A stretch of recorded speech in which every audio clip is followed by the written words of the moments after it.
আমরা বছর अबे जल्दी बोल कल सुबह पनवेल निकलना है। প্রথম থেকেই মিথ্যে চালু, পুরো মিথ্যাশ্রী অ্যাওয়ার্ড পাওয়া এই দিদি তোমাদেরকে আর কত মিথ্যে বলে বোঝাবে সেটাই বুঝতে পারি না। আজকে আমাদের দীঘাতে একটা মন্দির উদ্বোধন হচ্ছে, বা 3 মাস পরে এর শুভ সূচনা শুরু হবে, জগন্নাথ দেবের রথযাত্রা হবে, সবই ভালো, কিন্তু এই মন্দির তৈরির পেছনে যে ইতিহাসটা সেটা নিয়ে একটা বড় মাপের মিথ্যে আছে। তো আজকে এই মিথ্যাটা নিয়ে আলোচনা করব। হাই বাঙালি, হ্যালো বাঙালি, নমস্কার বাঙালি। তো আর বেশি না বকে ভাড়া আজকের ভিডিওটা শুরু করা যাক।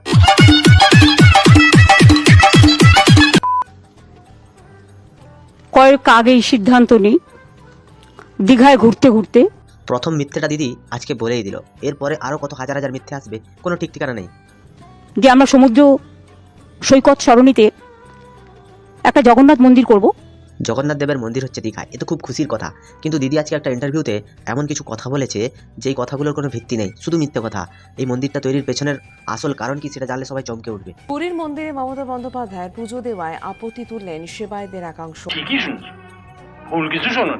কারণ দিদি যখন আজ থেকে প্রায় 8 বছর আগে গেছিল পুরীতে পুজো দিতে, তো সেখানকার পান্ডারা যথারীতি এই মুসলিম সাপোর্টার, আমাদের দিদি মুসলিমকে সাপোর্ট করে সেটাও ঠিক আছে, কিন্তু এই গরু মাংস খাওয়া নিয়ে একটা বয়ান দিয়েছিল, যাতে পুরীর যারা পান্ডারা ছিলেন তারা হচ্ছে দিদিকে মন্দিরে পুজো দিতে দেয়নি, বাধা দেয়।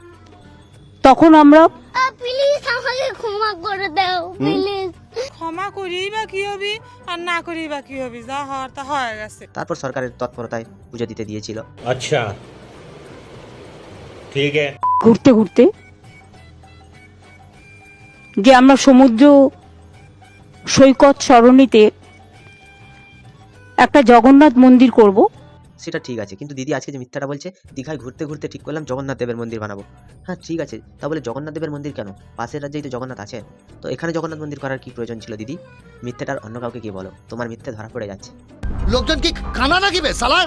আমি নিজে জায়গাগুলো ভিজিট করি, আমার সাথে গভর্নমেন্টের সব অফিসাররাও ছিল।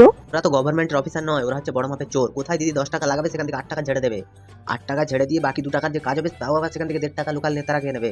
লোকাল নেতারা 1.5 টাকা খাবার পরে কন্ট্রাক্টর খাবে 25 পয়সা, কাজ হবে মাত্র 25 পয়সা।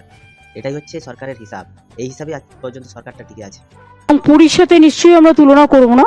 পুরী মন্দিরের সাথে তুলনা কেন? পুরী মন্দিরের ধারে পাশে ওকে রাখা যাবে না, যতই তুমি হাইট বড় করো, যতই হচ্ছে দামি মার্বেল লাগাও, যাই করো, পুরী মন্দিরের একটা আলাদা ঐতিহ্য আছে। এটা কারোর জেদের বসে নয়, এটা শ্রীকৃষ্ণের হৃদয় একটা কাঠের রূপ নিয়ে ভেসে এসেছিল মন্দির, মানে ওই মন্দিরের প্রাঙ্গণে যে সমুদ্র আছে সেই সমুদ্র তীরে।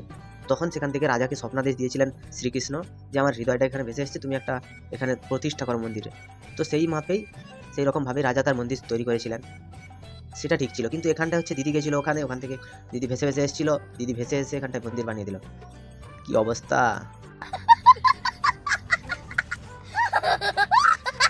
আমাদের এটা আমরা সরকারের পক্ষ থেকে করছি, টোটাল টাকাটাই সরকারের। না না, সরকারের পক্ষ থেকে কি? তুমি তো বলবে যে আমি করে দিয়েছি, আমি করে দিয়েছি, তোরা যা পারিস কর। এটা আমার করার কথা ছিল, আমি করে দিয়েছি, কারণ সামনে 26-এ ভোট আছে, কিছু তো লাগবে।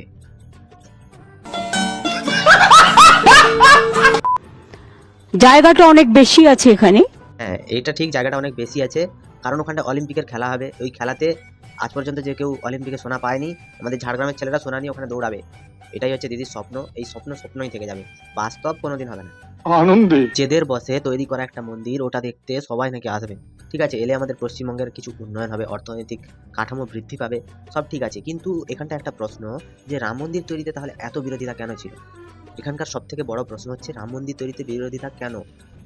এর উত্তর কি তোমাদের জানা আছে? জানালে একটু জানাবে তো আমাকে। তাতে অসুবিধা নেই, কিন্তু যুবকরা বুঝতে পারছে যে এতগুলো মন্দির হচ্ছে, নিশ্চয়ই আমাদের বাটি ধরে মন্দিরের সিঁড়িতে বসতে হবে, সেই জন্যই তৈরি হচ্ছে। হ্যাঁ এটা দিদিকে বল না, দিদিকে বল যে মন্দির করছে যে আমাদেরকে বাটি নিয়ে রাস্তায় ঘুরতে হবে নাকি? কারণ মন্দিরে ক পয়সা ইনকাম হবে। তোর মতো মূর্খকে যে দিদি রেখেছে, এটার জন্য দিদিকে অসংখ্য ধন্যবাদ।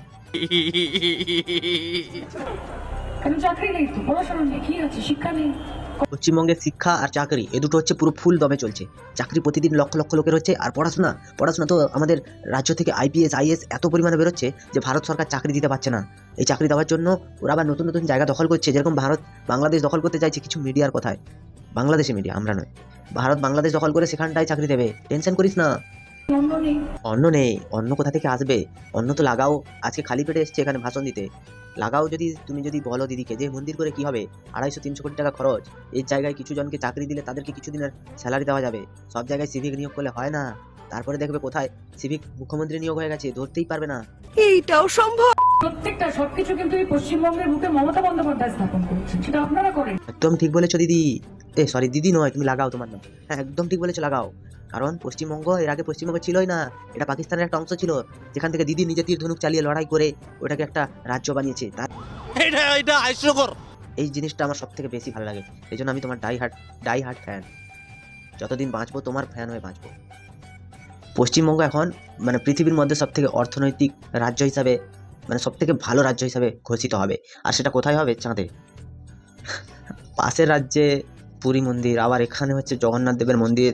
এই মমতা ব্যানার্জিটাকে একটু চাঁদে কেউ ছেড়ে দিয়ে আসো না, আমাদের আর ভালো লাগছে না। কারণ এত কোটি কোটি টাকা খরচা করে মন্দির বানাচ্ছে, এখানে কি হবে? আমরা কি বাটিয়াতে বসবো? আমি বলছি না, তোমার দলের নেত্রী বলছে। নেত্রী মানে কি, সে নিজেকে তোমার মানে কি বলে, চটি চাঁটা বলে। কারণ মমতা ব্যানার্জি পশ্চিমবঙ্গটা তৈরি করেছে, কারণ এর আগে পশ্চিমবঙ্গ ছিল না, এটা হচ্ছে দক্ষিণ পাকিস্তান ছিল। সেটাকে তুমি যা হোক তৈরি করেছো, দিয়ে ভারতের একটা অবিচ্ছেদ্য অংশ বানিয়েছো। এরপরে তোমার আর এখানে থেকে কোনো লাভ নাই। শেখ হাসিনা দেশ ছেড়ে পালিয়েছে, তুমি চাঁদে চলে যাও না দিদি, আমাদের আর ভালো লাগছে না। তো বন্ধুরা, কেমন লাগলো আজকের ভিডিওটা? যদি ভালো লাগে তাহলে লাইক, কমেন্ট, শেয়ার এবং সাবস্ক্রাইব করে দিও। পাশে থাকা বেল আইকনটা প্রেস করতে একদম ভুলবে না। সবাই ভালো থেকো, সুস্থ থেকো, সাবধানে থেকো, আর দেখতে থাকো বাংলার কুঁড়ে ঘর।